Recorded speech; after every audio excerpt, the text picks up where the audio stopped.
Femme au volant, mort au tournant. Voilà une expression bien machiste.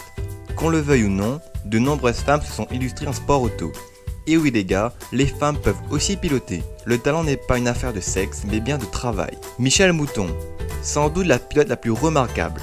Ayant parvenu à de très bons résultats en championnat de France et d'Europe, Audi décide de lui donner sa chance. C'est donc à bord de la célèbre Audi Quattro qu'elle va remporter 4 rallyes en WRC et même frôler le titre de championne du monde des rallyes. Avec cette même Quattro, elle remportera 2 fois Pikes Peak. Elle a également remporté les 24 du Mans en 1975. Elle prend sa retraite en même temps que l'arrêt du groupe B. Autant dire que j'irai pas me frotter à elle sous peine de me prendre la raclée du siècle. Danicia Patrick.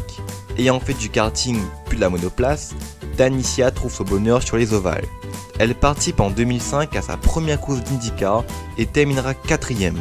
Un coup de maître qui va provoquer une Danicia mania dans tous les foyers américains.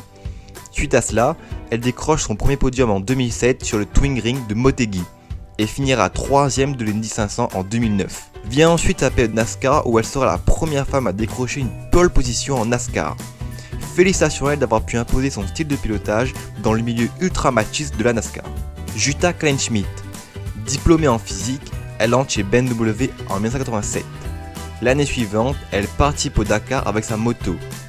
Première femme au cap en 1992, elle décide de passer sur 4 roues en 1993. Pendant plus de 10 ans, elle se sera mesurée au mec du rallye raid pour finalement s'imposer au Dakar 2001. Leila Lombardi. La F1 est une discipline qui résiste encore aux femmes. Leila Lombardi est la plus connue à ce jour pour ses essais en F1. Après 10 départs et un demi-point inscrit, elle est un cas unique dans l'histoire de la F1. On la surnomme la tigresse de Turin pour sa pugnacité et sa froideur en course. Elle a débarqué dans le monde de la F1 dans les années 70 et à cette époque, il en fallait bien du courage pour rouler dans ces monstres de puissance à la carcasse bien fragile. Moi je dis respect.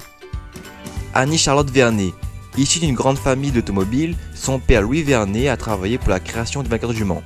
Elle avait la compétition dans le sang et c'est tout naturellement qu'elle devient l'une des figures emblématiques du vainqueur du Mans, avec 10 participations.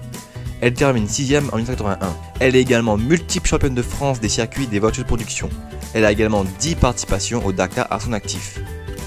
Il vous est désormais impossible de nier que les femmes ont aussi un potentiel en termes de pilotage.